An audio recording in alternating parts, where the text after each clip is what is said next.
안녕하십니까. 오늘은 포토 일렉트릭 이펙트에 대해서 광전 효과에 대해서 알아보는 시간을 갖도록 하겠습니다. 여러분들이 한 번쯤은 해보셨을 만한 그러한 게임인데요. 바로 스타크래프트입니다. 우리가 스타크래프트 게임할 때 어떻습니까? 이렇게 유닛들을 드래그를 해서 어느 위치를 클릭을 하게 되면 그 위치로 유닛들이 이동을 하게 되는 것이죠. 즉 위치와 운동량을 동시에 파악을 할 수가 있는 것입니다. 내가 찍은 곳으로 어느 속도를 가지고 이동을 하는 것이죠. 즉 현재를 기준으로 미래를 예측할 수 있는 학문이 바로 고전역학입니다. 그런데 오늘 우리가 하고자 하는 요 광전효과, 금속에 빛을 쏘이면 전자가 날아가는 현상이죠.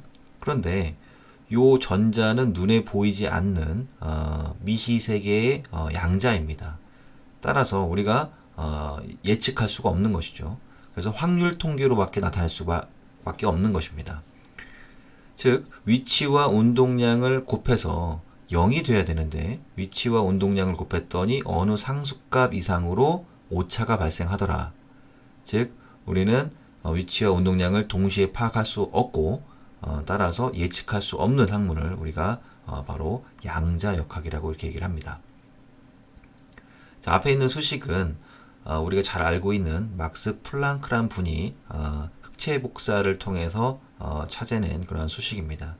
이 수식이 어떠한 내용이 담겨져 있냐면 다음과 같이 에너지는 연속적인 것이 아니라 에너지는 이렇게 불연속적으로 나눠져 있다는 것이죠. 즉 어느 정수배 이상으로만 존재할 수 있다라는 것이 바로 플랑크란 분이 찾아낸 수식입니다. 자, 앞에 계신 분이죠. 요 막스 플랑크란 분인데 아까 같은 수식을 찾아냈음에도 불구하고 이분은 어떻게 보면은 고전역학과 양자역학의 그런 기준에서 양자역학의 어떤 시초가 되시는 분이기도 하죠. 그런데 이분은 본인이 아까 이러한 수식을 찾아냈음에도 불구하고 상당히 회의적이었습니다. 왜냐하면 고전 물리학을 좀 더 맹신하시는 분이었기 때문에 그 뒤에 광양자설을 통해서 아인슈타인이 비친 입자라는 것을 찾아냈음에도 불구하고 본인의 이러한 플랑크 상수를 통해서 그럼에도 불구하고 본인은 좀 회의적이었던 그런 분이었습니다. 어쨌든 간에 이분이 아니었으면 양자역학이 태동하지 않았겠죠. 자, 바로 이 H라는 것이 바로 플랑크 상수입니다. 즉 6.616 곱하기 10의 마이너스 34승 줄 퍼 세크. 자, 우리가 상수라고 하는 것은 뭡니까? 그리고 에너지와 진동수는 비례한다라고 얘기를 하지만 에너지와 진동수는 같다라고 얘기하지 않죠. 하지만 에너지와 진동수를 같다라고 놓을 수가 있습니다. 바로 여기에 아까 말씀드린 플랑크 상수가 들어가면 그렇죠. 즉 이러한 상수라고 하는 것은 뭐냐면 이렇게 등호를 같게 놓기 위해서 어느 누군가가 실험을 통해서 찾아낸 고유한 데이터 값, 즉 항상 동일한 의미를 가지는 값을 우리가 상수라고 얘기를 합니다. 하나 더 알아두시면 좋은 게 요 플랑크 상수에다가 이렇게 바를 그린 것을 우리가 하바 또는 h바라고 읽고 플랑크 상수를 2파이로 나눈 값을 우리가 요거라고 쓰고 물리학에서는 요걸 조금 더 많이 사용을 합니다. 자, 앞서서 말씀드린 대로 광전 효과는 금속에 빛을 쏘여서 전자가 날아가는 현상인데 여기서 한 가지 문제가 생겼습니다. 무슨 문제냐면 이렇게 파동 에너지는 진폭의 제곱에 비례를 합니다. 즉 19세기 말까지만 하더라도 광전 효과가 발견된 19세기 말까지만 하더라도 사람들은 그 빛은 파동이라고 생각을 했습니다. 그러니까 파동은 진폭의 제곱에 비례하기 때문에 빛의 세기를 세게 하면 세게 할수록 전자가 날아가는 운동 에너지는 점점 세질 것이다 라고 물리학자들은 생각을 했던 거죠. 하지만 그러한 현상이 생기지 않았기 때문에 많은 물리학자들이 멘붕에 빠지게 됩니다. 자, 광전 효과 어떻게 우리가 그거 실험을 하냐면 요게 이제 그 금속판이 있습니다. 금속판이 있는데 이 금속판에 빛을 쏘이게 되죠. 그러면 다음과 같이 금속에 있던 전자가 튀어져 나옵니다. 이 전자를 우리가 빛을 쏴서 튀어나오게 했던 전자다라고 해서 우리가 광전자라고 얘기를 합니다. 자, 이렇게 광전자가 튀어나왔는데 이때 이쪽으로 마이너스 음전압을 걸어주고 이쪽으로는 양전압을 걸어주게 됩니다. 이렇게 음전압을 걸어주게 되면 이쪽이 음으로 대전이 되어 있기 때문에 이 전자가 밀려서 튀어져 나가고 이 금속 구로 모이게 되는 것이죠. 이 금속 구 쪽은 이렇게 플러스 차지를 갖고 있기 때문에 이렇게 전자들이 다 모이게 되겠죠. 그래서 이쪽으로 다음과 같이 전류가 흐르게 되는데 이 전류를 우리는 광전류다라고 얘기를 합니다. 왜냐하면 광전자에 의해서 만들어진 전류다. 그래서 광전류라고 얘기를 하는 것이죠. 그래서 광전류가 이렇게 흐르게 되는데 이때 이 전압을 바꿉니다. 이쪽에 마이너스 차지를 걸어주고 반대쪽을 플러스로 대전을 시키죠. 그러면 이렇게 전류가 이렇게 흐르는데 이쪽이 갑자기 마이너스가 됐습니다. 그래서 흘러오는 전자를 저지시키는 것이죠. 점점 전자가 작아져서 전류가 멈추게 되는 전압을 우리는 정지 전압이다 라고 얘기를 하고 이것을 우리가 전자의 운동 에너지로 표현을 합니다. 자, 무슨 얘기냐?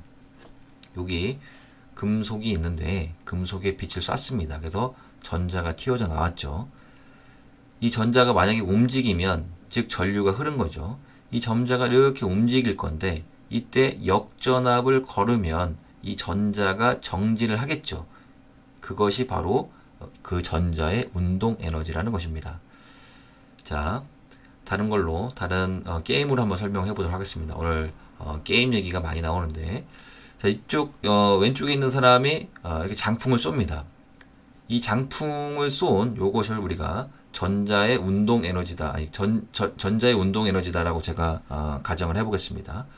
그럴 때 우리는 이 전자를 멈추기 위해서 반대쪽으로 똑같은 힘의 장풍을 쏴야 되겠죠. 요것을 우리가 전압이라고 한다면 요 전자의 운동 에너지를 저지시킬 수 있는 이 전압이 바로 정지 전압이고 그 전자의 정지 진압을 곱하면 그게 전자의 운동 에너지다라고 하는 것이죠. 자, 여기 박힌 돌이 있습니다. 여기 땅에 박혀 있는 거예요, 돌이. 근데 요 땅이 요 박힌 돌을 잡고 있는 힘을 저는 4라고 가정을 하겠습니다.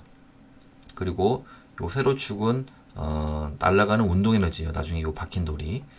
자, 그때 이제 굴러온 돌이 있습니다. 이렇게 이제 이 굴러온 돌이 이렇게 굴러와서 박힌 돌을 딱 때려서 이 친구들이 날아가게 될 건데, 자, 이 굴러온 돌의 세기가 제일 첫 번째 거는 9, 두 번째 건 15, 세 번째 건 이제 20이라고 가정을 하겠습니다. 그러면 요 박힌 돌은 다 사니까 맞고 튀어져 나갈 때 요 20인 친구가 제일 세게 튀어져 나가겠죠. 이렇게 오면 요 박힌 돌이 날아가는데, 자, 첫 번째 돌은 9에서 4를 빼니까 5고, 두 번째 돌은 15에서 4를 빼니까 11, 세 번째는 20에서 4를 빼니까 16의 힘으로 날아가겠죠.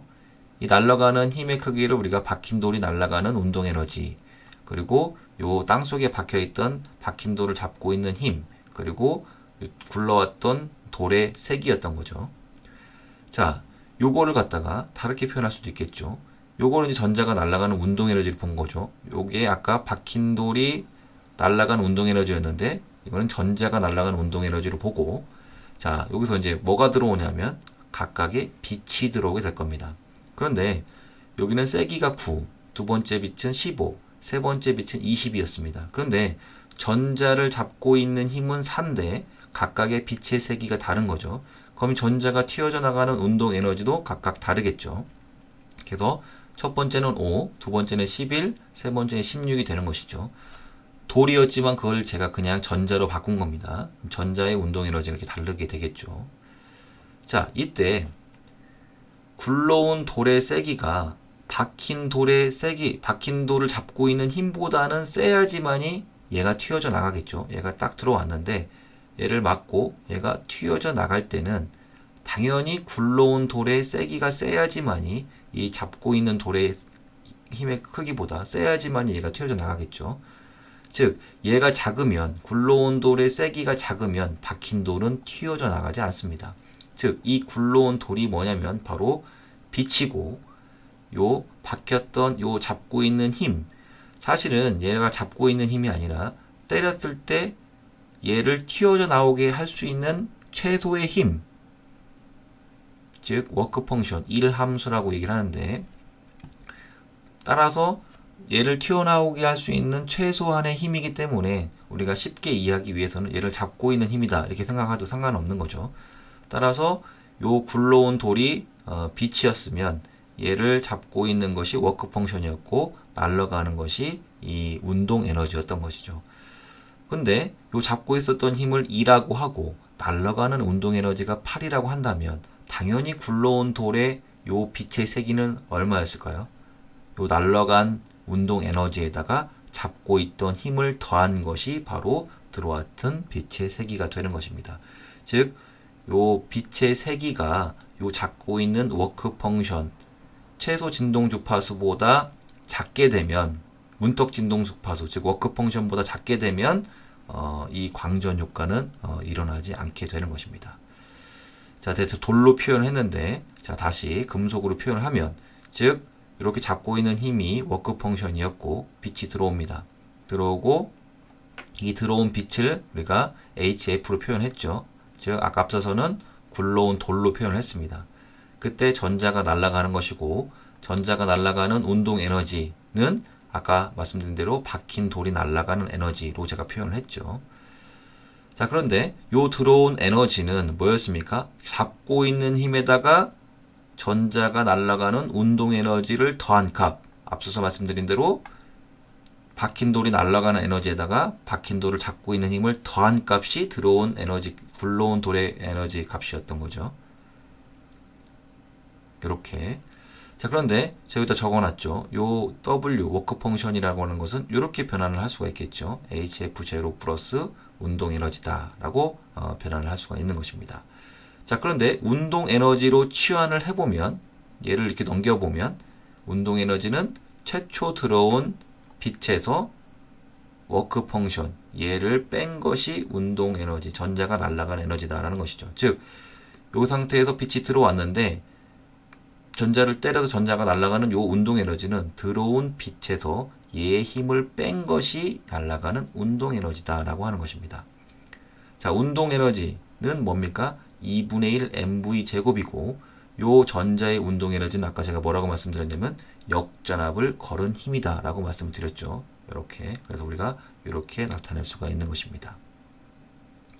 자, 그런데 여기서 재미난 사실은 뭐냐면, 진동수가 점점 증가하면 증가할수록 운동 에너지가 증가하더라라는 것입니다. 이렇게 점점점 운동 에너지가 증가를 한 거죠. 진동수가 증가하면. 자, 그런데 전자의 운동 에너지가 빛의 세계하고는 무관했던 겁니다. 자, 앞서서 제가 제일 처음에 말씀드렸죠. 물리학자들은 빛의 세계를 점점점 강하게 가면 강하게 할수록 전자의 운동 에너지가 증가할 거라고 생각을 했는데, 그러한 현상이 벌어지지 않으니까 멘붕이 왔던 거죠. 그래서 멘붕이 해결되지 않던 찰나에 우리가 잘 알고 있는 한 분이 등장을 합니다. 바로 아인슈타인이 등장을 하게 되는 것이죠.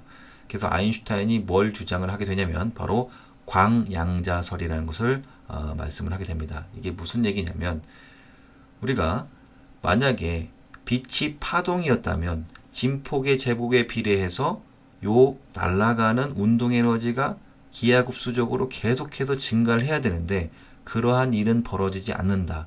그게 왜 그러냐? 바로 빛은 파동이 아니라 빛은 알갱이기 때문이다 라고 얘기를 합니다. 자, 그래서 여기서 빛의 세기를 강하게 준다는 것은 요 파동이 증가한다는 게 아니라 빛의 알갱이의 개수가 증가하는 것이다 라는 것이죠. 그래서 빛의 개수가 아무리 많이 늘어난다고 하더라도 요 전자를 날려보낼 수 있는 친구는 바로 요 알갱이 하나라는 것입니다. 따라서 프리퀀시, 요 알갱이 한 개의 진동수가 증가하면, 아까 HF가 증가하면 얘의 운동 에너지가 증가하지만 인텐시티, 즉 알갱이가 아무리 많아봤자 얘의 운동 에너지는 증가하지 않는다. 맞죠? 얘를 튕겨내는 것은 1대1이니까 얘밖에 얘를 못 튕겨내니까 아무리 많은 알갱이가 쏟아진다고 하더라도 얘의 운동 에너지는 변하지 않는 것이죠. 얘를 변할 수 있게 하는 것은 요 알갱이 하나의 프리퀀시 진동수가 커야지만이 얘가 날아가는 운동 에너지가 커지게 되는 것입니다. 따라서 E는 HF였던 것이죠. 프리퀀시가 증가해서 운동 에너지가 증가하는 것은 요 알갱이 하나의 운동 에너지가 증가해서 얘가 커지면 커질수록 때려서 날아가는 운동 에너지가 증가하는 것이지 인텐시티 아무리 많은 알갱이가 떨어진다 하더라도 얘가 날아가는 한 개의 전자의 운동 에너지는 증가하지 않는다. 따라서 빛은 파동이 아니라 빛은 입자다라고 아인슈타인이 주장을 하게 되고 바로 이걸 갖다가 노벨 물리학상을 타시게 되는 것입니다. 자, 그리고 빛이 입자인 또 하나의 이유가 있는 것이죠. 자, 어떠한 이유냐? 자, 요게 금속입니다. 이제 금속에 요게 이제 전자가 박혀져 있는데, 자, 이제 빛이 들어올 겁니다. 그래서 이 전자를 날려보낼 건데, 만약에 빛이 파동이라고 한다면, 자, 여기를 제가 아까 말씀드린 문턱 진동수, 워크 펑션으로 제가 표현을 하겠습니다. 얘를 잡고 있는 힘을 제가 이렇게 표현했습니다. 자, 그럴 때 우리가 빛이 파동이라고 한다면, 점점 빛이 들어오겠죠. 들어오는데 계속 파동이 들어와서 얘한테 에너지를 축적할 겁니다. 그래서 점점 축적을 해서 요 문턱 진동수를 넘게 되면 바로 이 전자가 튀어나가게 되겠죠. 자, 그런데 이렇게 딜레이가 돼서 전자는 튀어나가지 않습니다. 뭐냐면 바로 빛을 쏘이자마자 전자는 튀어나가게 되는 것입니다. 즉 빛이 파동이 아닌 이유가 되는 것이죠. 빛이 파동이었으면 점점 에너지를 축적을 해서 문턱 진동수를 넘어서야지만이 튕겨져 나가지만 그러한 일은 벌어지지 않고 바로 빛을 쏘자마자 전자가 날아가기 때문에 바로 빛이 입자인 이유가 설명되는 것입니다. 자, 또 하나는 뭐냐면 앞서서 말씀드린 대로 운동 에너지, 전자가 날아가는 운동 에너지는 뭐였습니까? 프리퀀시, 요 하나 알갱이의 프리퀀시에 비례한다고 했죠. 앞서서 한번 설명을 드렸지만, 자, 그래서 프리퀀시가 크면 클수록 날아가는 운동 에너지가 커진다는 거. 8이었으면 6이 되는 것이죠. 워크 펑션이 2니까. 10이었으면 8이 되는 것이고, 즉, 요 한 개의 프리퀀시가 증가해야지만이 얘가 커지는 것이지, 인텐시티가 증가한다고 해서, 운동 에너지가 증가하는 것이 아니기 때문에 즉 한 개의 알갱이의 이 프리퀀시의 증가가 바로 운동 에너지의 증가로 나타난다. 즉 빛은 알갱이다라고 하는 것을 입증할 수 있었던 것입니다. 자, 오늘은 광전 효과에 대해서 간단히 알아봤는데요. 다음 시간에는 빛이 입자인 이유의 연장선상인 컴퓨턴 산란에 대해서 알아보는 시간을 갖도록 하겠습니다. 오늘 끝까지 경청해 주시느라 대단히 고생 많으셨고요. 좋은 하루 되시고 혹시나 도움이 되셨다면 조금이나 도움이 되셨다면 구독 버튼 눌러주시면 저에게는 큰 힘이 될 것 같습니다. 감사합니다.